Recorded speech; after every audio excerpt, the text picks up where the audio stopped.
जीवन में चाहे तमाम सुख हो, परंतु असल मायने में देखा जाए तो वह सुखी तभी होता है जब वह मानसिक रूप से सुखी हो। और कुछ ऐसी ही मानसिक शांति की तलाश में थे रामधारी जी, जो करनाल हरियाणा के रहने वाले हैं। रामधारी जी डेरा सच्चा सौदा पंथ से जुड़े हुए थे, परंतु ऐसा क्या हुआ जो डेरा सच्चा सौदा पंथ की भक्ति साधना को त्याग कर रामधारी जी ने संत रामपाल जी महाराज जी की शरण ग्रहण कर ली। रामधारी जी आज मीडिया को ये क्यों कह रहे हैं कि असली शांति तो मुझे अब मिली है? आइए जानते हैं रामधारी जी के जीवन की कहानी, उन्हीं की जुबानी। नमस्कार सर। नमस्कार सर। सर क्या नाम है आपका? सर मेरा नाम रामधारी प्रजापत है। सर कहाँ से हैं आप? मैं गांव अमूपुर, जिला करनाल, हरियाणा से हूं सर। संत रामपाल जी महाराज से नाम दीक्षा आपने कब ली? सर मैंने संत रामपाल जी महाराज से नाम दीक्षा 27 तारीख 5वां महीना 2018 को ली सर। सर संत रामपाल जी महाराज से नाम दीक्षा लेने से पहले क्या आप कुछ भक्ति साधनाएं भी करते थे? हाँ जी सर, हमारे समाज में ना सर सिंह राज बाबरी है, उसकी ज़्यादा भक्ति करते हैं सर। मैंने उसकी भक्ति की और उसमें ऐसा है सर, उसमें बलि दी जाती है, आज भी दी जाती है, तो हमारे समाज के लोग आज भी देते हैं सर उसको। मैंने सर इससे बहुत ज़्यादा घृणा थी इस चीज़ से कि मगर कोई परमात्मा है, भगवान महा किसी जीव की जिसका कोई दोष ही नहीं, उसकी बलि लेने से कैसे खुश होगा वो। मैं उसको, मेरा सवाल होता था घर वालों से कि अगर इस जानवर से इनको इतनी खुशी मिलती है तो मैं अपनी बलि दूंगा या मेरे बच्चे हैं उनकी बलि दूंगा, तो अगर उससे ज़्यादा खुश होंगे। मैंने वहाँ से वो छोड़ दिया सर, वो जो भक्ति साधना थी वो छोड़ दी। मैंने फिर डेरा सच्चा सौदा से नाम दीक्षा ली और नाम दीक्षा सर मैंने वहाँ भी कुछ ऐसा नहीं मिला कि कुछ जो संतुष्टि हो। मैं 2 साल मैंने नाम रखा है सर, तो मैंने कोई वहाँ से कोई ऐसा लाभ नहीं मिला सर, मैंने वो भी छोड़ दिया सर। मैंने सभी जितने देवी देवता मैंने सभी छोड़ दिया, जो पितृ पूजा थी वो भी छोड़ दी। और सर कहीं बोलते थे कि जो शिव जी है ना, ये भगवान यही है सब कुछ। मैं चलो भगवान तो है, फिर ये भक्ति किसकी करते हैं? इससे पूछता था, बोलते थे ये तो ब्रह्मा की भक्ति करते हैं। माँ जी ब्रह्मा की भक्ति, मैं ब्रह्मा की भक्ति करते हैं, किसकी समाधि बैठते हैं? वो बोलते विष्णु की भक्ति करते हैं। माँ जी फिर विष्णु किसकी करते हैं? इनको ये आपस में ही करते हैं। माँ नहीं जी ऐसा तो हो ही नहीं सकता, ये तो गोल हो गया सारा काम, ऐसा नहीं हो सकता सर। मैं फिर पता क्या हुआ, मैं इस चीज़ को खोजने लग गया। मैंने भगवान तो और कोई है, ये तो हो नहीं सकते, ये तो हमें वो चीज़ नहीं दे सकते सर। फिर मैंने टेंशन रहने लगी, मेरा बीपी इतना लो हो जाता था, बहुत ही कम बीपी, इतना मैं 3-3 दिन पड़े रहता था सर। मैंने ये भी छोड़ दिया। सब देवी देवते पितर थे जो भूखे थे, उनको दो मारने जाया करते हैं, वो भी छोड़ दिया सर। मैंने सारे छोड़ दिए, मेरे घर के बोले करते हैं उनको छोड़ दिया, तेरे को बहुत परेशान करेंगे। लेकिन मेरे साथ ऐसा नहीं है सर, मेरे साथ ऐसा नहीं है। जो वो बोलते भाई आप, तेरे साथ तो ऐसा होता नहीं यार, ये तो आप मरना परेशान कर रहे हैं। माँ जी ये तो मेरे को नहीं पता, मेरे को तो प्रेरणा दे करते परमात्मा भी, इनमें कुछ नहीं है, ये व्यर्थ है सब चीज़ें, इनमें ऐसा कुछ नहीं है जिससे मतलब ये लाभ दे सकते हैं। इनने मेरे को कोई ऐसा लाभ भी नहीं दिया सर। क्यों? हमने इतनी भक्ति करते करते सर, मैं लड़का था 2.5 साल का था, उसको ना मैं वॉशिंग मशीन लेके आया था नई, तो सर वो लड़का देखने उसमें अभी क्या घूम रहा है इसके अंदर, नहाने के लिए गया, कपड़े उतार रखे थे, उसने ऐसे ही हाथ लगाया सर उसको और बिजली ने पकड़ लिया सर। हमने देखा नहीं किसी को, किसी ने नहीं देखा सर। वो जैसे ये फेंका ना बिजली ने, इसने मशीन ने, वॉशिंग मशीन ने फेंक दिया, तो सर हमारे तो हाथ पैर फूल गए सब के। भैया क्या हो गया? हम उठा के ले गए सर उसके वो 2। और उस दिन भी क्या हुआ सर, मेरे पास बाइक भी थी, वो भी बाइक टाइम पे नहीं थी सर। जिसको साधन मिले, किसी का भी कोई टाइम पे साधन नहीं मिला, तो हम वैसे उठा के भग लिया जी। मैं डॉक्टर हैं गाँव में, जैसे भी उनके पास उठा के चल पड़ा। मैं चलो देखते हैं, वो बोलते डॉक्टर दिखाया अभी यहाँ तो इसको कोई फ़ायदा नहीं है, इसमें तो कुछ नहीं है, आप इसको ले जाओ हॉस्पिटल में, कहीं करनाल वगैरह ले जाओ। तो मैं एक रास्ते से आ रहा था, एक गांव का ही था, उसने देखा भी, इसने मेरे को बाइक दी, मैं उसको ले गया सर उठा के। उस दिन जो मैं ले गया तो आईसीयू में रहा सर, 2 दिन आईसीयू में रहा। तो सर मेरा वहाँ से इतना मन खट्टा हो गया, मैं इनकी भक्ति करने के बाद भी मैं इतने दुखी है क्यों है? मैं परमात्मा तो कभी दुख नहीं देता, तो फिर यूँ कैसे हो रहा है काम हमारे साथ? तो सर मैंने सब छोड़ दिया था और फिर मैं परेशान रहने लग गया, मेरे को टेंशन रहने लग गई। काम मेरा बहुत था सर, काम मैं ठेकेदारी करता हूँ, राजमिस्त्री का मैंने एल.एल.टी की है राजमिस्त्री से। तो सर मैं ना 1.5 लाख रुपये महीने कमाता था और मेरे पास एक भी पैसा नहीं बचता, तो एक पैसा भी कैसा होता था। मैं वो वैसे तंग, वैसे जैसे आर्थिक स्थिति बहुत कमज़ोर नहीं, 1.5 लाख रुपये कमाने वाला बंदा तो वैसे भी सर बहुत खुशहाल हो जा। लेकिन सर मेरे साथ ऐसा नहीं था कुछ भी, मैं बहुत परेशान हो गया था सर। फिर क्या कारण बना कि आप संत रामपाल जी महाराज की शरण में आए? सर मैंने गांव में ना एक संत रामपाल जी के महाराज का शिष्य है, नाई की दुकान है उनकी, शोभा दास नाम है सर उनका। तो सर मैं उनके पास ना सेव दाढ़ी बाल कटाने जाया करता। पहले तो महीने में 2 बार जाया करते सर, कि आर्थिक स्थिति कमज़ोर थी, सोचा कि ऐसे काम चल जाएगा। सर मैं वो ना सत्संग ला के रखता जी, 24 घंटे उसकी जब दुकान खोलता है ना सर, उसकी आज भी ऐसे ही है, उस तरह संत रामपाल जी से आज भी सत्संग चलता है उसके। सर मैं जैसे बैठता था ना तो मेरे को ना सत्संग सुनता तो मेरे को नींद आने लग जाती थी। पहले नींद नहीं आती सर, और मेरे को नींद आने पूछता है यार इसमें क्या है ऐसी जिसकी ये वाणियाँ चलती हैं, सत्संग चलते, इसमें ऐसा क्या है जिससे मतलब इतनी शांति मिला है। तो बोले अभी ये संत रामपाल जी महाराज हैं। तो मैं सोचता मैं संत रामपाल जी महाराज तो वही है। इन्होंने कहा मखा यार ये तो ठीक को नहीं आदमी, ये तो बंदा को नहीं बढ़िया, मैं तो मकड़ा पीछा लग रहा है इसके। इन्होंने कहा नहीं आपने सुना नहीं है, आपने जो सुना है ना तो गलत सुना है आपने, क्योंकि जो टीवी में देखा है सर, जिसमें देखा था भी हाँ ना भाई ये तो सारी टीवी में दिखाया सारा सच है। तो इन्होंने कहा ना ऐसा कुछ नहीं है, आप सत्संग सुनो और आप देखो। तो मैं भाई क्या देखूँ? इनको सत्संग आवाज, सत्संग तो सर कहाँ सुनना, टीवी में हमारे वैसे फिल्म वगैरह बात देखे करते, सत्संग कड़ा टाइम से सुन उनका। तो सुनो ना मेरे को ना ज्ञान गंगा पुस्तक दी। उन्होंने कहा तो सत्संग नहीं सुनता है ना, अभी जब तेरे को कोई ऐसी दिक्कत आवा ना, टेंशन में हो जा, तो ये एक पेज पढ़ लेना इसका।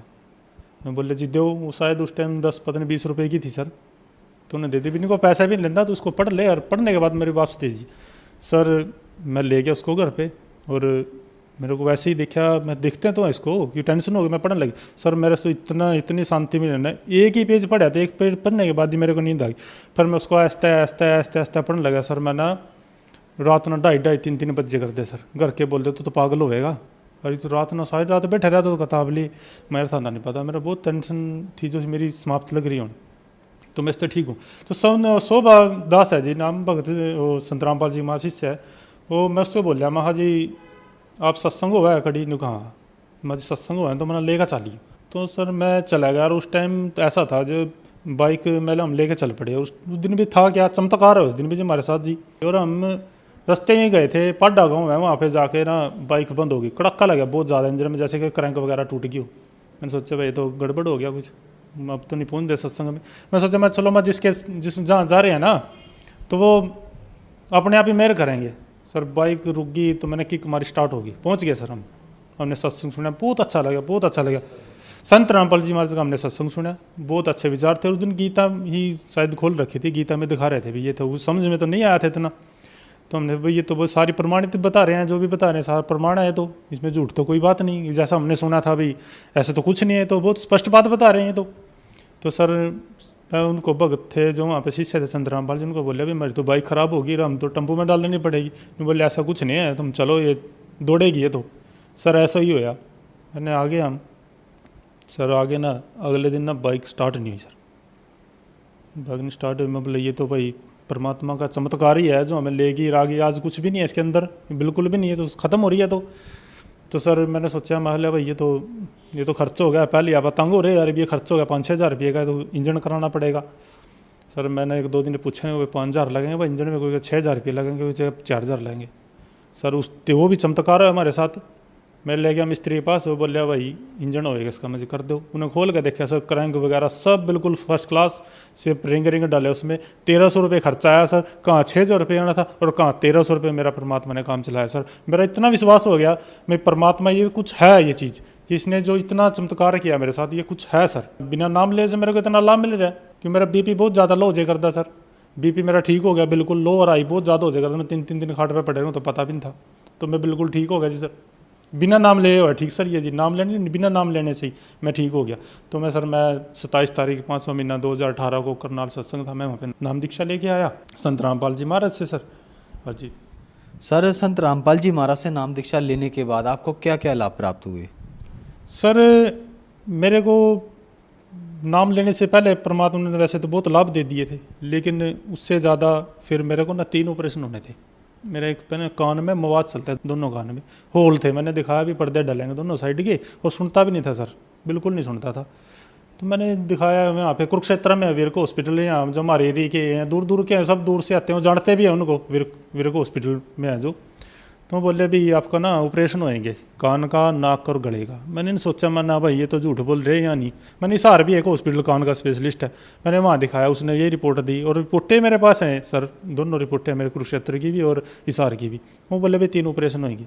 मैं बोले यार मेरे पास तो कुछ नहीं है। इन्हें कान का ऑपरेशन खर्चा बोला था भी 18,000 रुपये कान का खर्चा आएगा, बाकी 2 ऑपरेशन है उनका अलग अलग खर्चा है, मतलब 50,000 रुपये 60,000 रुपये लगभग उनका खर्चा था। तो मैं बोले भाई काम छोड़ना पड़ेगा आपको, कम से कम 5-6 महीने तो आपको काम पे भी जाना पड़ेगा। बोले भाई ये तो मेरे बस की बात नहीं है, और ना मेरे पास पैसे हैं इतने। तो सर संत रामपाल जी महाराज से नाम दीक्षा ली, उसके बाद मैंने 1 पैसे की दवाई नहीं खाई, और मेरे दोनों कान आप चेक कर सकते हो, मेरे दोनों कान बिल्कुल ठीक है। मेरा गले का ऑपरेशन होना था, नाक की हड्डी टेढ़ी थी, वो बिल्कुल ठीक है सर। और मैं आपके सामने खड़ा हूँ। संत रामपाल जी महाराज जी से नाम दीक्षा लेने से, बिना ऑपरेशन से, मैं आज बिल्कुल ठीक हूँ और मेरी आर्थिक स्थिति बहुत सही है। पहले मैं जो काम करता, बरकत नहीं थी एक पैसे की भी। 1 लाख 1.5 लाख रुपए कमाने वाले के पास आज तो जज की तनख्वाह इतनी, तो उसके पास तो पूछो हमारे पास कुछ। आज मेरे पास सब कुछ है, मेरे गांव के भी है, मेरे पड़ोस के गवांढ के सब जानते हैं, सबको पता है भी हाँ भी आज इसकी स्थिति बहुत ठीक है। पहले कैसा था, मैं लड़ाई झगड़े बहुत करे करता जी, वैसे ही कुछ सोचे करता किसी पे खाम खाई में, अपने स्वार्थ में वो दूसरे के बदली। तो इससे मेरा जो स्वभाव था बिल्कुल चेंज हो गया, शांति आ गई बिल्कुल। वो क्रोध नहीं आता, पहले क्रोध बहुत ज़्यादा था, वो बिल्कुल ठीक है जी। संत रामपाल जी महाराज जी से नाम दीक्षा लेने के बाद मैं बिल्कुल ठीक हूँ। और सर उन्हें 2-3 दिन के बाद नाम दीक्षा ले ली। और नाम दीक्षा लेने सर मेरी पत्नी है ना, जो उनको भी बहुत ज़्यादा प्रॉब्लम थी सर। उनको क्या था सर, उनको ना बच्चेदानी में गांठें थी सर, 30 mm 32-35 mm के लगभग गांठें थी मेरे पास, उनकी रिपोर्टें हैं। और सर डॉक्टर को दिखाया, 15,000 रुपये की दवाई आई कर दी महीने में।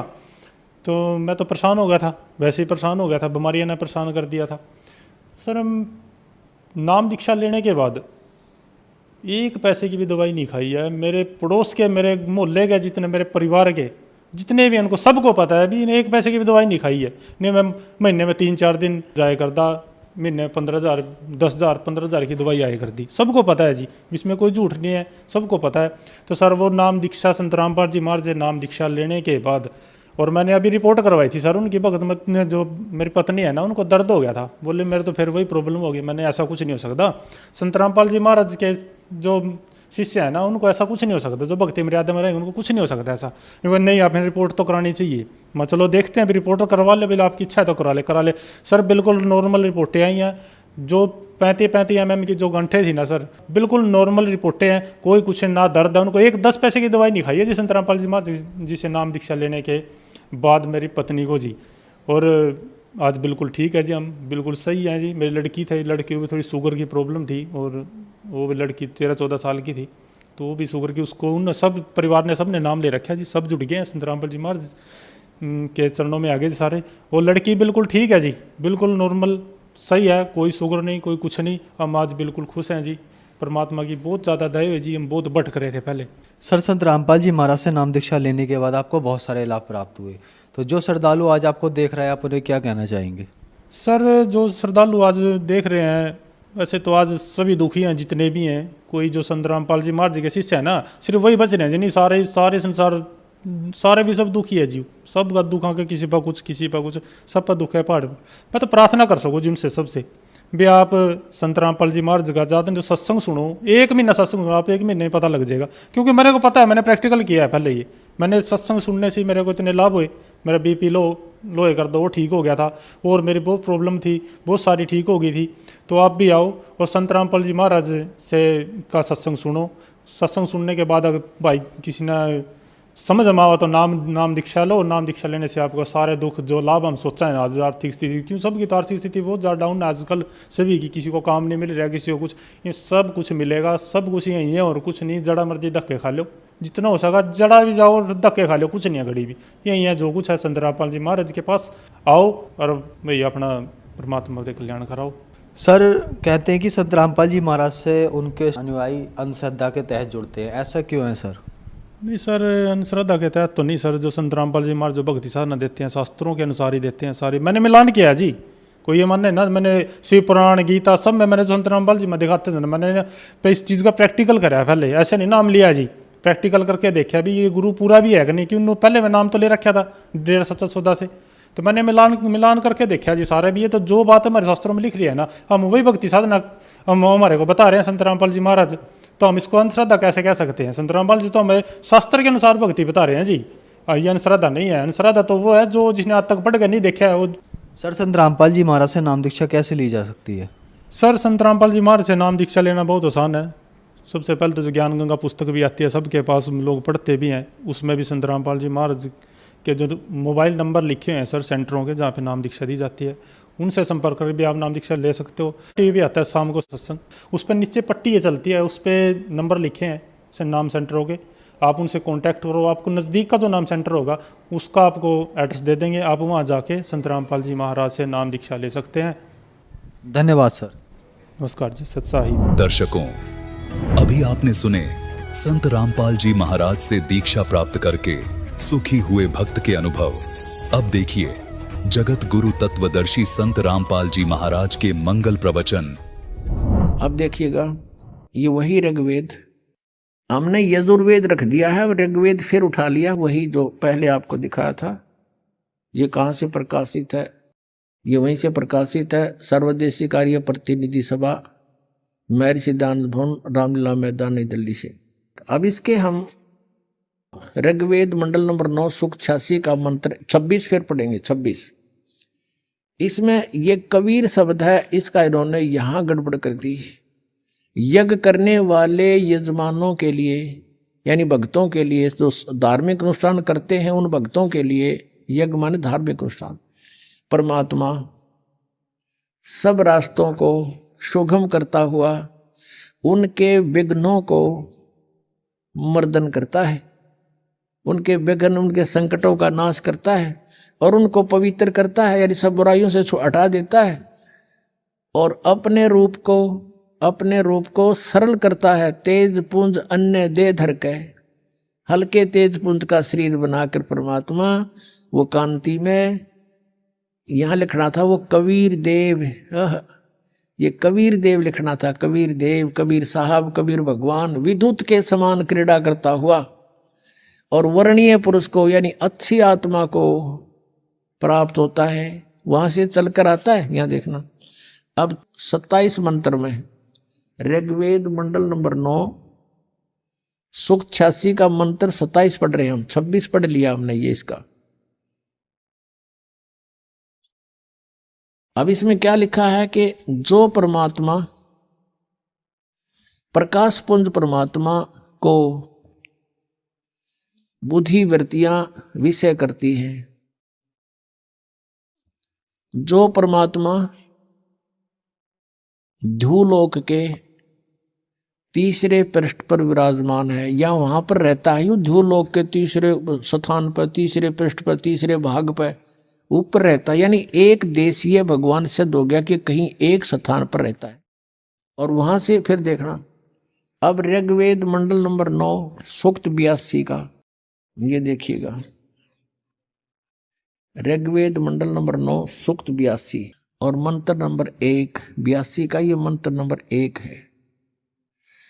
सर्वो उत्पादक प्रभु, सबकी सृष्टि रचने वाला प्रभु यानी परमात्मा प्रकाश रूप है, सद्गुणों की वृष्टि करने वाला है, पापों को हरण करने वाला है, वह है राजेव, राजा के समान।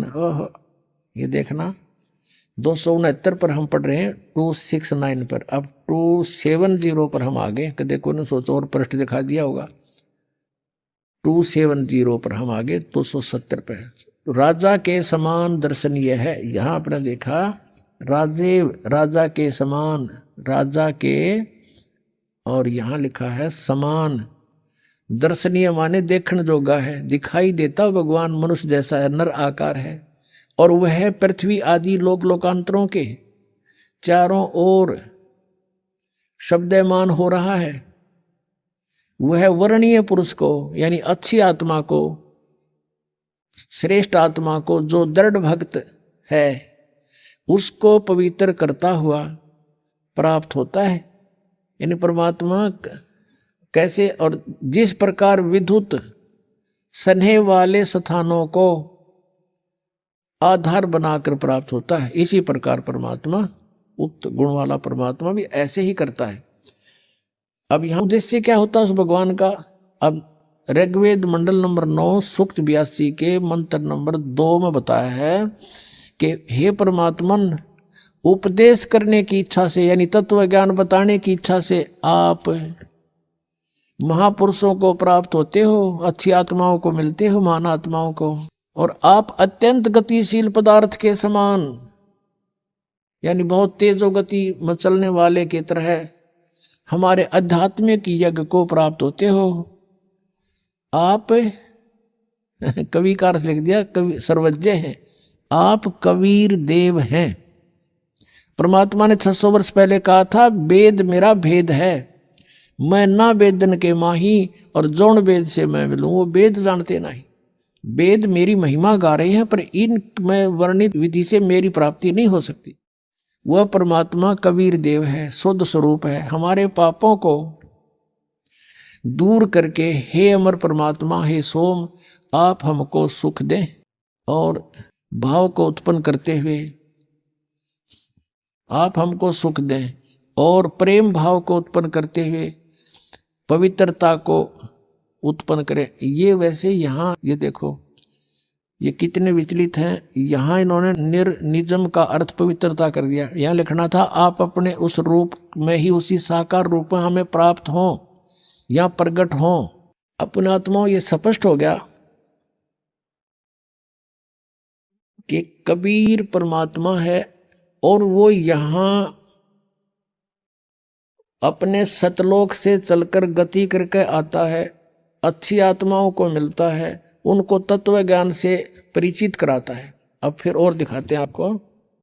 ऋग्वेद मंडल नंबर 9 सूक्त 96 का 16वां मंत्र है। उसमें पूछा है कि हे परमात्मा, आप अपना नाम बताइए, आपका वास्तविक नाम क्या है। देखिएगा ऋग्वेद मंडल नंबर 9 सूक्त 96, इसके 16 मंत्र में, मंत्र नंबर 16 में कहा है कि हे परमात्मन,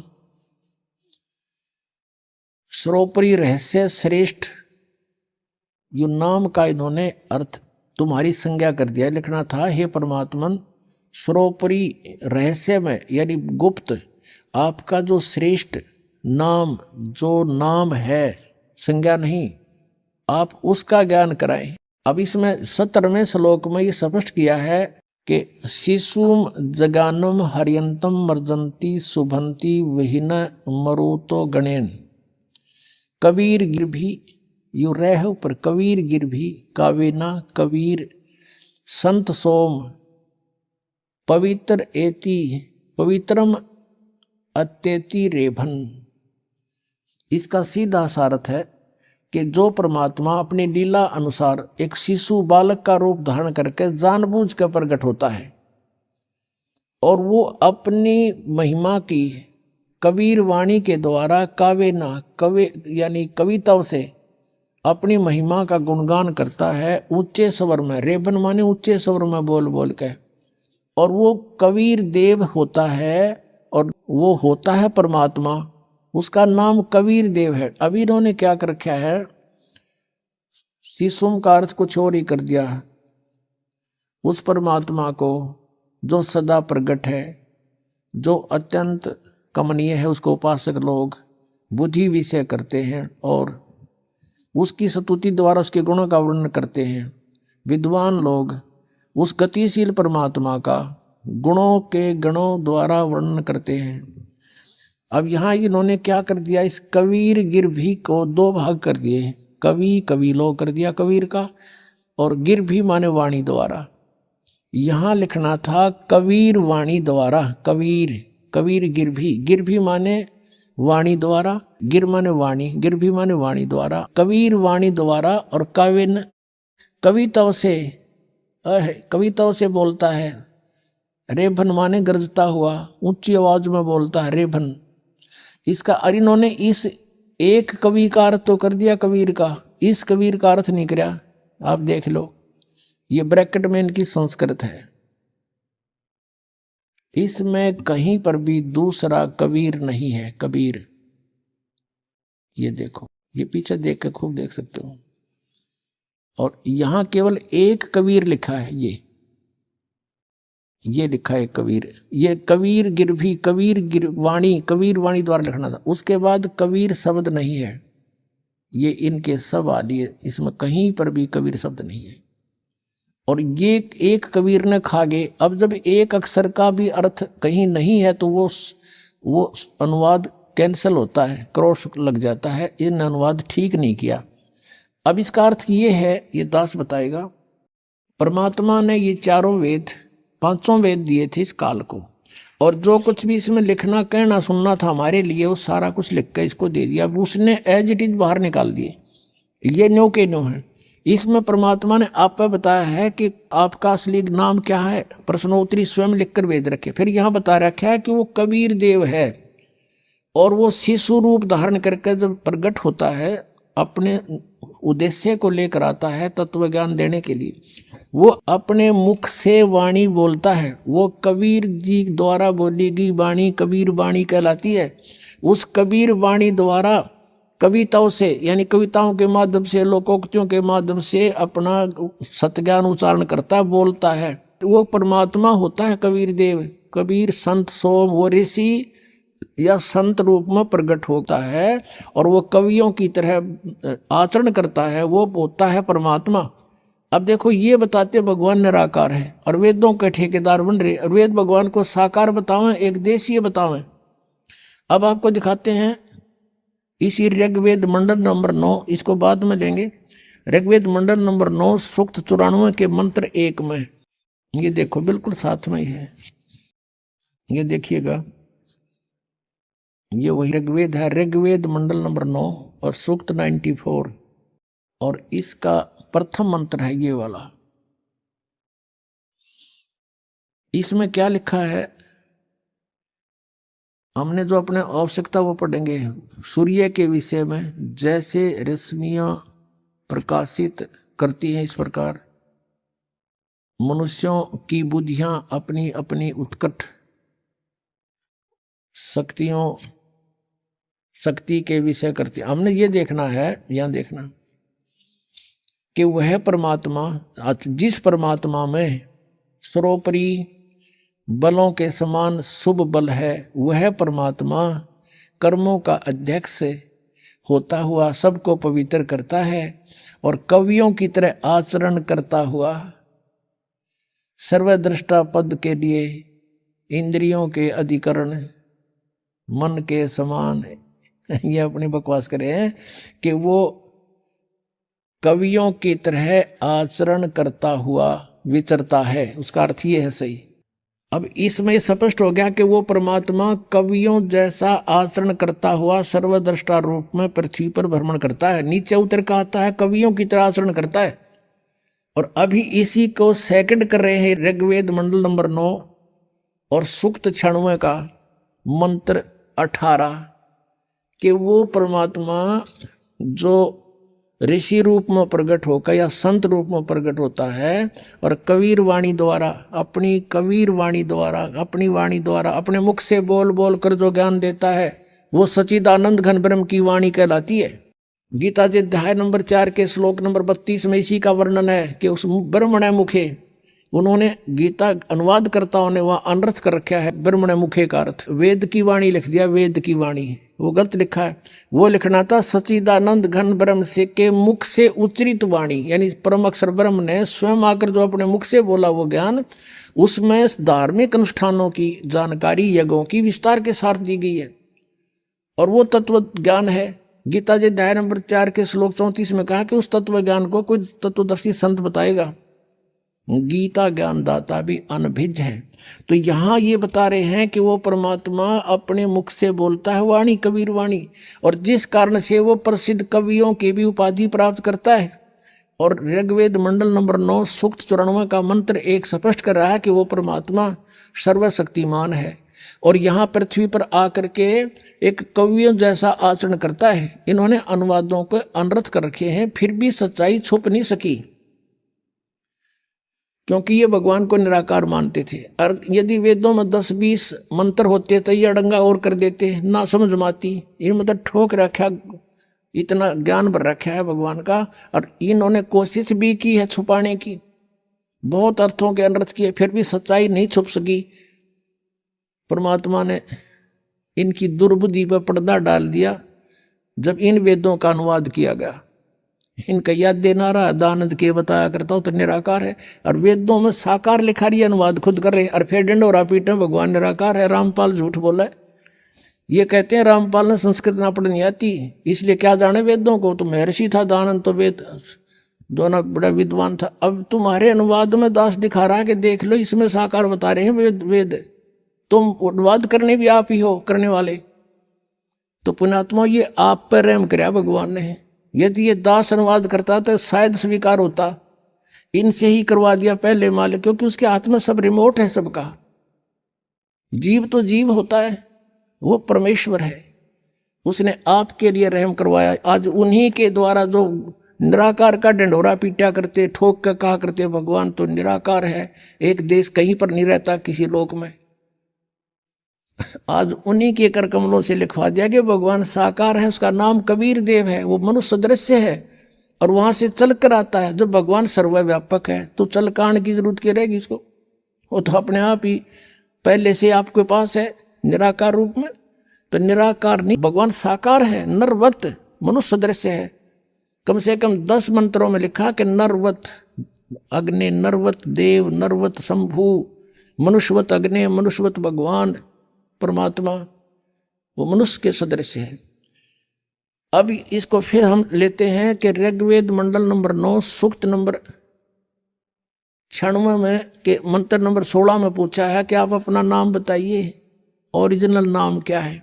यहाँ बताया कि उसका वो कबीर देव है। कबीर देव उसको लोग कवि कहते हैं क्योंकि वो अपनी महिमा की वाणी कवियों की तरह आचरण करके बोलता है, लेकिन वो तो परमात्मा होता है। कवि तो कविताओं तक सीमित है, इस परमात्मा ने सब सदग्रंथों का, सब वेदों का, सब पुराणों का, कुरान का, बाइबल का, सब का भेद खोल कर अपनी अमृतवाणी में सुख संवेद में लिख दिया। तो ये कवियों के सत्र का ज्ञान नहीं है, तो वो कवि की उपाधि भी प्राप्त करता हो परमात्मा। देखिएगा ये ऋग्वेद मंडल नंबर 9 और सूक्त 96। अब हमने ये पढ़ लिया, 16 पढ़ लिया कि हे परमात्मन, आप अपने उस गुप्त रहस्य में श्रेष्ठ नाम का जो नाम है उसका आप ज्ञान कराएं। अब इसमें ज्ञान करा दिया कि वो जो शिशु रूप धारण करके परमात्मा उत्पन्न होता, प्रकट होता है। अपनी 5-6 वर्ष की आयु में ही परमात्मा अपनी महिमा की वाणी को काव्यना, कविताओं के माध्यम से बोलना, ऊंचे स्वर में बोलकर, अत्यंत ऊंचे स्वर में पवित्र वाणी को, वो संत सोम, वो कबीर देव, वो अमर परमात्मा कबीर नाम है उसका, कबीर देव होता है। अब यहां तक हमने पढ़ लिया कि वो कबीर वाणी द्वारा काव्यना, कविताओं से अपनी महिमा, स्तुति नहीं, कविताओं से अपनी महिमा सुनाता है। वो संत, वो कबीर देव, वो कबीर, वो अमर सोम माने अमर परमात्मा, वह परमात्मा कबीर होता। कबीर जो संत या ऋषि रूप में प्रकट होकर के उपदेष्टा बनता है, उपदेश देता है, ऊंचे स्वर में अपनी महिमा की वाणी ऊंचे स्वर में उगरता हुआ बोलता है। अब देखो इसमें स्पष्ट कर दिया 18 में, ऋग्वेद मंडल नंबर 9 सूक्त 96 के 18 में क्या कहा है कि ऋषि मना, ये ऋषि कृत, यु तय है, यु मिटा हुआ विस्प्रिंट है, ऋषि कृत सवर्षा सहसरणीथ पदवी कवि नाम है। कहते वो परमात्मा जब ऋषि या संत रूप में प्रकट होता है, उस ऋषिकृत यानी ऋषि कहो, ब्राह्मण कहो, संत कहो, उस संत रूप में या ऋषि रूप में प्रकट परमात्मा के द्वारा ऋषिकृत, और ऋषि मना साधु स्वभाव के भक्तों के लिए वो सवर्षा माने बहुत आनंददायक उनकी वाणी होती है। वो असंख्यों वाणी बोलता, हजारों वाणी बोलता, इससे शरण इत्था माने हजारों वाणी। और वो कवि नाम पदवी, वो एक प्रसिद्ध कवियों की उपाधि भी प्राप्त करता है इसी कारण से, क्योंकि वो अपनी महिमा की वाणी को काव्यना, कविताओं से उच्चारण करता है, गरजता हुआ बोलता है, ऊंचे स्वर में दहाड़ता है। चारों युग में संत पुकारे, कूक कहा हम हेल रे, परमात्मा भी कहते हैं मैं रुक के मार मार के कहा करता हूँ चारों युगों में, और हीरे मोती माणिक बरसाएं ये जग चुलता ढेल रे। तो कहते हैं वो गरजता हुआ, भगवान भी कहते हैं मैं ऐसे ही बोलता हूँ जो वेद बता रहे हैं। ऋषि मना, ये ऋषि कृत सवर्षा, यानी स्वर्ग, स्वर्ग का ना स्वर्ग हो गया भाई, बड़े आनंद आ गया। और सहसरणित है, हजारों वाणी बोलता है, जिससे कवि नाम पदवी, कवियों की पदवी भी प्राप्त करता है। और तृतीयम धाम मही से शेषा संत सोम विराजमान राजती विराजमानो, उसमें विराजमान है वो परमात्मा उस तीसरे धाम में रहता है। एक लोक तो ब्रह्म का, दूसरा लोक अक्षर पुरुष का, और तीसरा परम अक्षर पुरुष का सतलोक है, वो सतलोक में रहता तीसरे धाम। अब देखो इनके द्वारा अनुवाद, इन्होंने ज्ञानवाद किया है। ऋग्वेद मंडल नंबर 9 सूक्त 96 का अब मंत्र हम 18वां पढ़ रहे हैं। हे सोम स्वरूप परमात्मा, पालन की इच्छा करता हुआ जो महान परमात्मा तृतीयम धाम, ये बालक भी समझ ले कति जिसने ये कह आते हो, तृतीयम धाम तीसरे धाम में इन्होंने क्या लिखा, देवयान और पितरान, इन दोनों से पृथक तीसरे धाम में यानी सतलोक में है, उसमें विराजमान है। इन्होंने लिख दिया वो ज्ञान योगी, यो ज्ञान योगी हटा दिया यहाँ पर अनर्थ करने के लिए। इनका याद आ गई हमने जब यू भगवान लिख दिया तो साकार सिद्ध हो गया, लेकिन यहाँ भूल गए ये ऋग्वेद मंडल नंबर 9 सूक्त 86 के 27 में भूल गए ये 9 के 86 ऋग्वेद मंडल नंबर 9 सूक्त 86 का ये मंत्र 27 जो अभी पढ़ा था हमने कि जो परमात्मा ध्यूलोक के और तीसरे पृष्ठ माने स्थान पर धाम पर विराजमान है, वो तीसरे पृष्ठ पर तीसरे भाग में रहता है। यहाँ तो इनका याद ना आया, ज्ञान योगी भूल गए लिखना ये। अब यहाँ इनका फिर आगे समझ में काल ने प्रेरणा कर दी, तुम क्या गड़बड़ कर रहे हो, इसका अनर्थ करो। काल प्रेरणा से इन्होंने यहाँ के जुल्म किया है। देखो ऋग्वेद मंडल नंबर 9 सूक्त 96 के मंत्र 18 को पढ़ रहे हैं। सोम स्वरूप परमात्मा यानी अमर परमात्मा, पालन की इच्छा करता हुआ जो महान वह परमात्मा तृतीयम धाम, या सीधा सा लिखना था, षडंगे की जरूरत नहीं थी, वो तीसरे धाम जो तीसरा धाम है उसमें विराजमान है। ज्ञान योगी नहीं, ये किसी व्यक्ति विशेष की महिमा नहीं, ये भगवान की महिमा चल रही है। और फिर कवि नाम पदवी जो कानदर्शियों की पदवी अर्थात मुख्य स्थान है, इसका लिखा वो कवि नाम पदवी, कवियों की पदवी प्राप्त करता है। ऋषि मना, ये ऋषिकृत, ऋषि सब ज्ञानों का प्रदाता, ये लिखना था उस ऋषिकृत। ये देखो यहाँ पर है, ये मूल संस्कृत इसकी मूल पाठ है। ऋषि मना ऋषिकृत यु तय है, यहाँ पर कटा वहाँ इन्होंने ठीक लिख दिया। ऋषिकृत यानी उस ऋषि के द्वारा बनाई गई।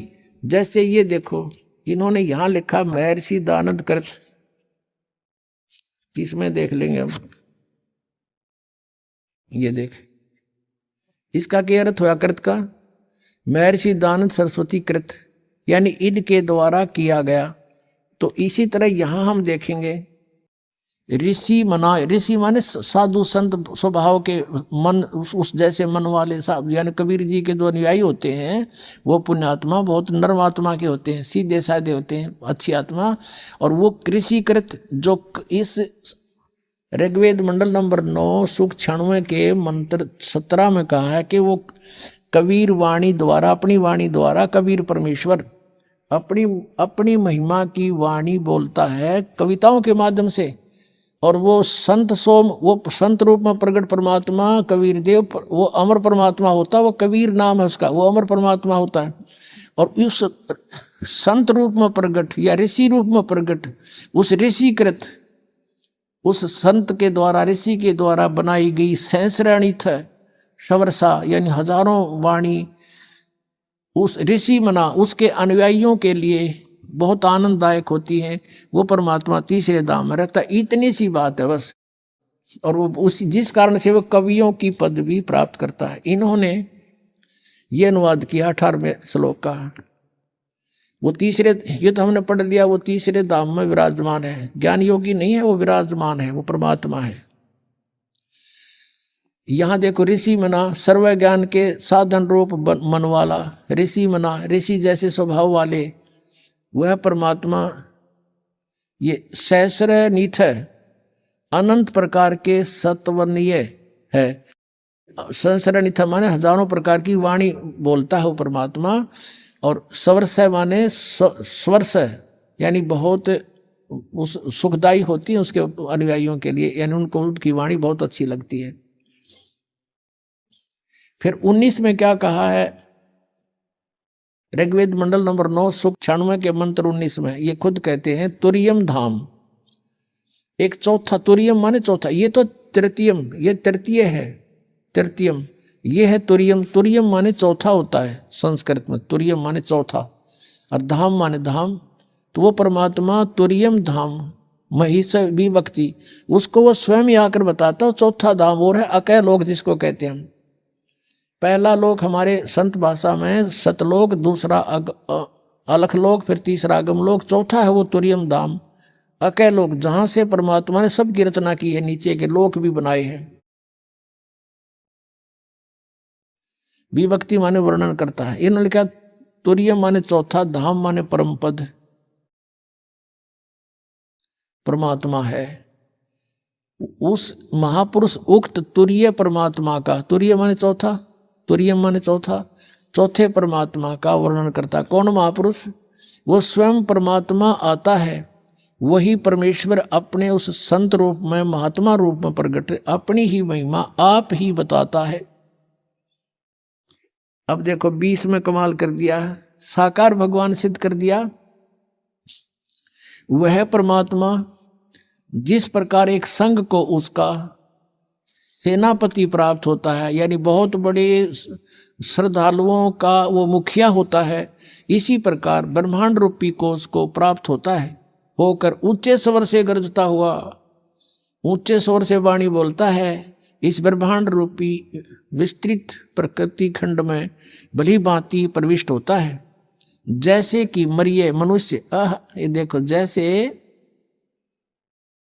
मनुष्य शुभ्र शरीर को धारण करता हुआ अत्यंत गतिशील पदार्थ के समान प्राप्ति के लिए गतिशील होता हुआ।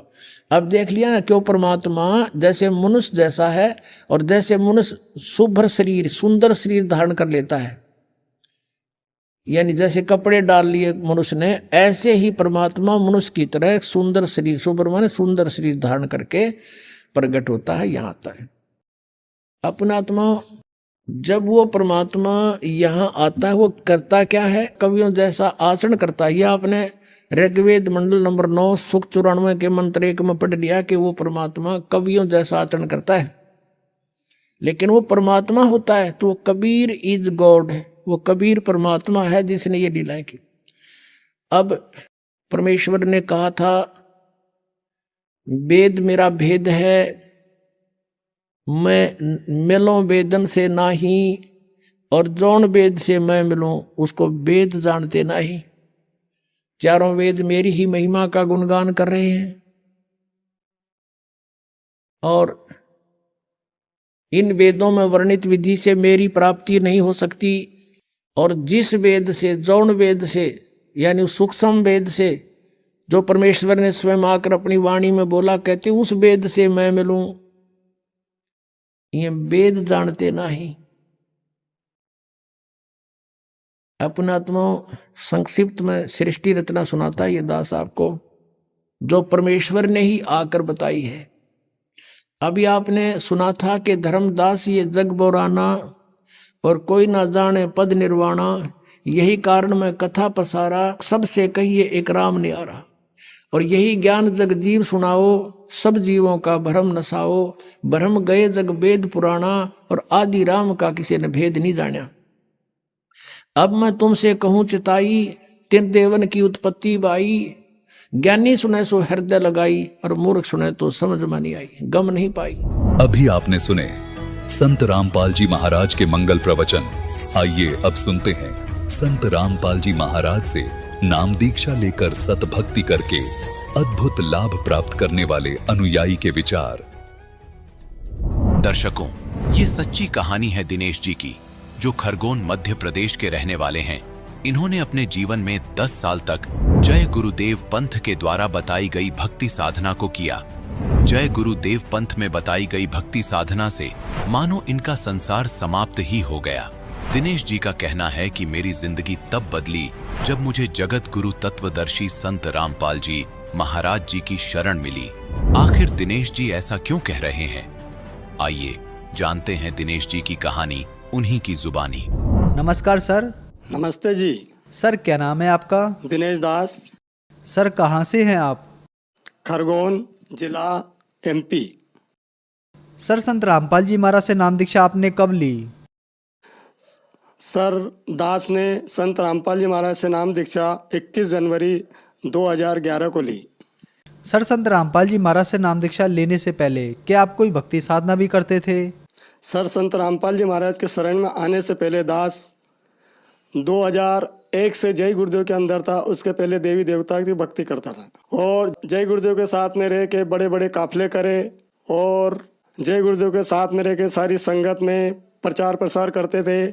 उसके बाद भी दास को बहुत ही हानि हुई और घर में कलह कलेश और हमारे एक 10 साल का बेटे की मृत्यु हो गई थी और मेरी पत्नी मेंटल टाइप हो गई थी और हमारा घर भी बर्बाद हो गया था। हम पहले इंदौर में रहते थे, वो घर को हमने सस्ते भाव में बेच के फिर हम खरगोन चले गए और हमारी आर्थिक स्थिति भी बहुत ही ख़राब हो गई थी और हम बिल्कुल बेघर हो गए थे और हम किराए से रहने लग गए थे। जय गुरुदेव पंथ में सर दास सन 2000 से 2010 तक रहा। जय गुरुदेव पंथ की भक्ति करते हुए हमें कोई भी लाभ नहीं हुए।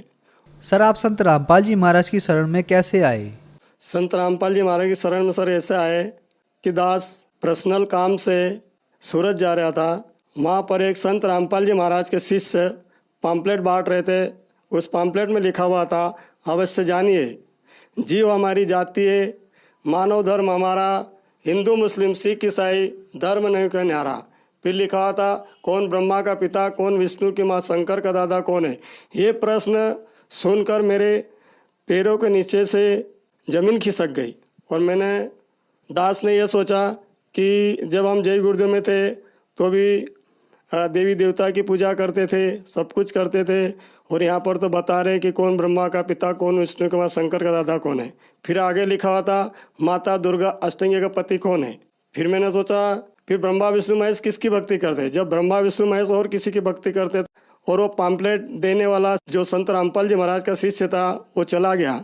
मैं उसको ढूंढने लगा, ढूंढते ढूंढते संत रामपाल जी महाराज की दया हुई और वो मेरे सामने आया और उन्होंने मेरे को पुस्तक दी और घर मैंने उस पुस्तक को पढ़ा।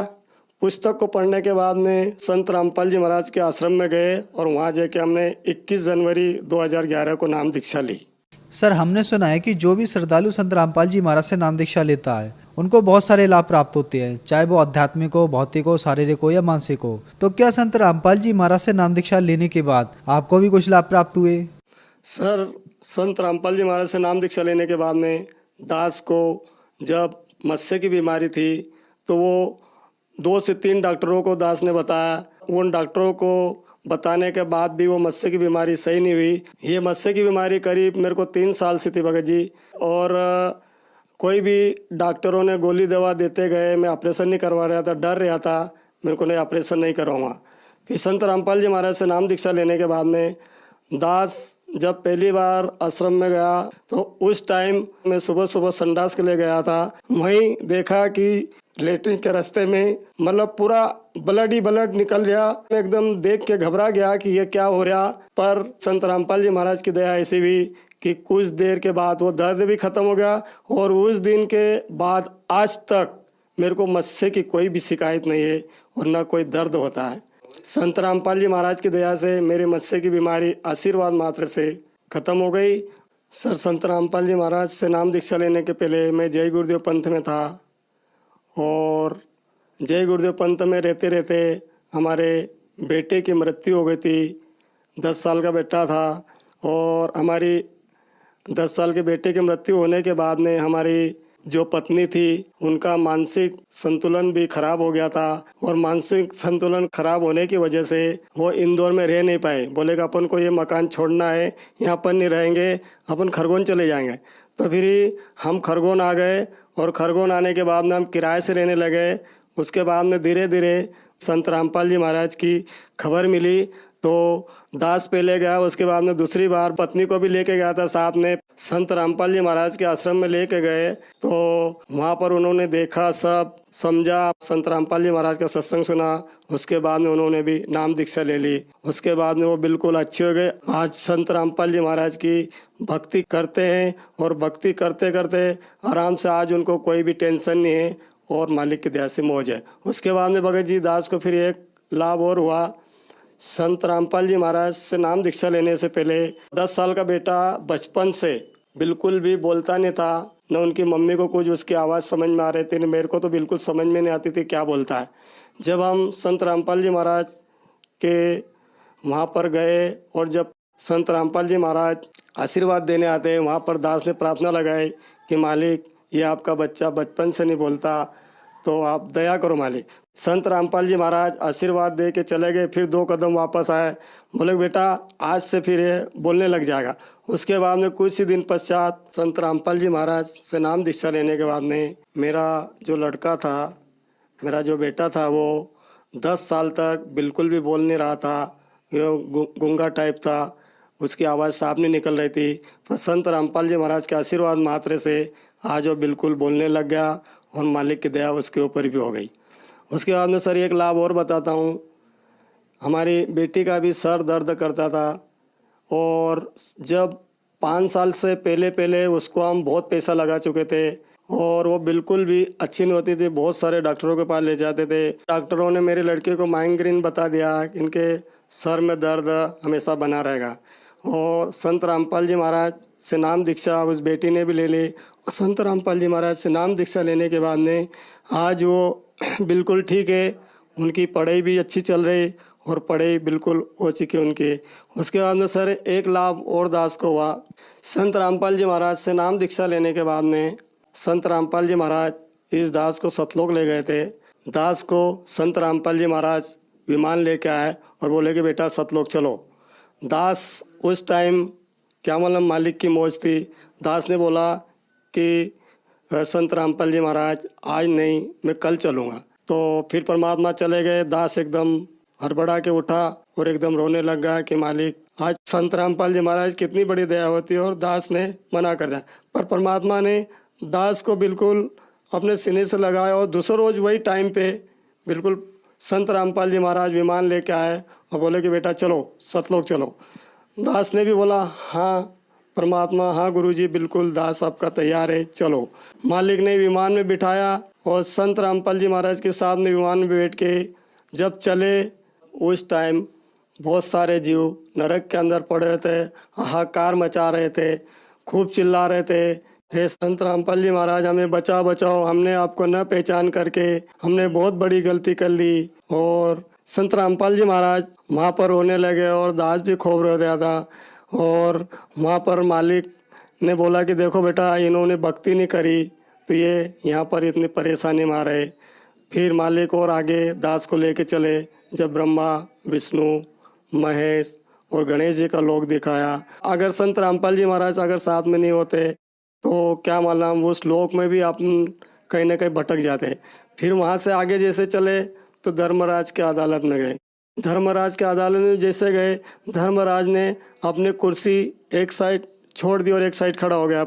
संत रामपाल जी महाराज वहाँ पर विराजमान हो गए और वहाँ के धर्मराज ने बोला कि देखो ये आत्मा, ये संत रामपाल जी महाराज है, ये पूर्ण परमात्मा है, ये कबीर साहब के अवतार है, इनकी शरण कभी में मत छोड़ना, नहीं तो फिर हम तो क्या है जन्म मरण के चक्कर में फंसे। ब्रह्मा विष्णु महेश और ये जितने भी देवी देवता है सब जन्म मरण के चक्कर में फंसे। फिर संत रामपाल जी महाराज वहाँ से फिर आगे बढ़े तो जब एक गेट बहुत बड़ा आता है वहाँ पर काल भगवान बैठा रहता है। अगर संत रामपाल जी महाराज की शरण में थे, नहीं तो फिर वहाँ पर जाने से, उस विकराल शरीर को देखने से अपन को इतना डर लगता है कि पूछो मत। मैं थोड़ा वहाँ पर डर रहा था। संत रामपाल जी महाराज ने बोला कि बेटा डरो मत, यहाँ पर सतनाम का सुमरण करो। जैसे ही दास ने सतनाम का सुमरण करा तो एकदम काल बहुत बड़ा था, वो एकदम नीचे झुक गया। जैसे नीचे झुका परमात्मा संत रामपाल जी महाराज आगे चले, दास भी उन्हीं के ऊपर पैर रख के आगे चला और एकदम आगे जाने के बाद में एकदम वो सीधा हो गया। आगे जैसे चले बस वहाँ से फिर सतलोक में चले गए। सतलोक जाने के बाद में बहुत ही वहाँ पर बड़े बड़े पहाड़ है, हीरा जवाहरत के, दूधों की नदी है और अमृत जल है और वहाँ पर बहुत सारी हंस आत्माएँ। और परमात्मा ने दास को वहाँ पर छोड़ दिया और हंस आत्माएँ मेरे आसपास सब खड़ी हो गई। दास के आसपास हंस आत्माएँ खड़ी हो गई और हंस आत्माएँ बोलने लगी कि देखो मृत्यु लोक से एक आत्मा संत रामपाल जी महाराज यहाँ पर लेके आए। तो संत रामपाल जी महाराज ने बोला कि इस आत्मा को अपना घर दिखा दो और सब पूरे ब्रह्मांडों को दिखा दो। तो जब वो आत्माएं मेरे को लेके चली और मेरा घर दिखाया, घर वहाँ पर इतना बड़ा था भगत जी, एक पृथ्वी के बराबर, मतलब ये इंदौर शहर कहीं नहीं लगता, इससे भी बहुत बड़ा वहाँ पर अपना एक घर है। और वहाँ पर फल फूड ऐसे है कि अगर एक को तोड़ लो तो दूसरा वहाँ पर तैयार हो जाए। तो दास की स्थिति थी, दास को पपीता खाने की बहुत शौक़ था, तो दास ने 5 पपीते बड़े बड़े एक साथ तोड़े। 5 पपीते एक साथ तोड़े तो वहाँ पर 5 पपीते वापस वहीं के वहीं लग गए और गुरुजी दूर से देख के दास को हंस रहे थे। फिर मालिक संत रामपाल जी महाराज को बोला, मैंने को मालिक संत रामपाल जी महाराज मैं एक पपीता थोड़ा सा खा लो। बोले हाँ बेटा खा ले। पपीता जैसे मैंने खाई, फिर परमात्मा ने बोला कि बेटा चलो वहाँ पर आपको परमात्मा के दर्शन करवा। वहाँ पर जैसे परमात्मा जो गुम्बज के ऊपर विराजमान थे कबीर परमात्मा, और कबीर परमात्मा जैसे विराजमान थे वही संत रामपाल जी महाराज भी उनके अंदर समा गए। मतलब कबीर परमात्मा संत रामपाल जी महाराज दोनों एक ही है। पूर्ण परमात्मा संत रामपाल जी महाराज धरती पर आए हैं और यहाँ पर अपना जीवों को ज्ञान बता के अपना उद्धार कर। फिर कुछ ही देर बाद संत रामपाल जी महाराज ने दास को बोला कि बेटा आप नीचे जाओ। मैं वहाँ पर बहुत रोने लग गया कि मालिक अब दास को नीचे ना भेजो, अब मैं यहीं रहूँगा। बोले नहीं बेटा आपको नीचे जाना पड़ेगा, अपने भाई बहन जो भी है उनको सबको समझाना है, वहाँ पर प्रचार प्रसार करना, और आपको फिर वापस आपके पास सतनाम है, फिर सारनाम मिलेगा, फिर आपको हम यहाँ पर लेके आएंगे, फिर आपको यहीं रहना पड़ेगा। फिर संत रामपाल जी महाराज की दया से दास को नीचे भेजा। फिर एकदम मेरी नींद खुली और मेरे को ऐसा लगा कि मालिक ने आज दास के ऊपर दया करी। तो जो लोग आज आपको देख रहे हैं वो भी बीमार हैं या परेशान हैं, उनके लिए आप क्या कहना चाहेंगे? सर भगत समाज जो दास को देख रहा है, दुनिया वालों से भगत समाज से प्रार्थना ही कर सकते हैं कि दुनिया वालों पूर्ण परमात्मा संत रामपाल जी महाराज धरती पर आए, उनको पहचानो। खास करके दास अपने रिश्तेदारों को, भाई बहन छोटे बड़े जो अपने रिश्तेदार हैं उनको मैं बोलता हूँ, सबको प्रार्थना करना चाहता हूँ कि आप जल्दी से जल्दी संत रामपाल जी महाराज को समझो। उनकी बुक ज्ञान गंगा पुस्तक, गीता तेरा ज्ञान अमृत, जीने की राह, ये सब पढ़ो और संत रामपाल जी महाराज की शरण में जल्दी से जल्दी आओ और अपना कल्याण कराओ। सर संत रामपाल जी महाराज से नाम दीक्षा कैसे ले सकते हैं? संत रामपाल जी महाराज से नाम दीक्षा ऐसे ले सकते हैं, जो टीवी पर जो सत्संग आता है संत रामपाल जी महाराज का 7:30 से 8:30 बजे तक, उस टीवी के नीचे एक पट्टी चलती है, उस पट्टी पर सतलोक आश्रम के कुछ नंबर दिए जाते हैं। उस नंबर पर संपर्क करके आपको बता दिया जाएगा, जो आपका नज़दीकी नामदान सेंटर है वहाँ को आपको पता दिया जाएगा और वहाँ से आप नाम दीक्षा बिल्कुल आसानी से ले सकते हैं।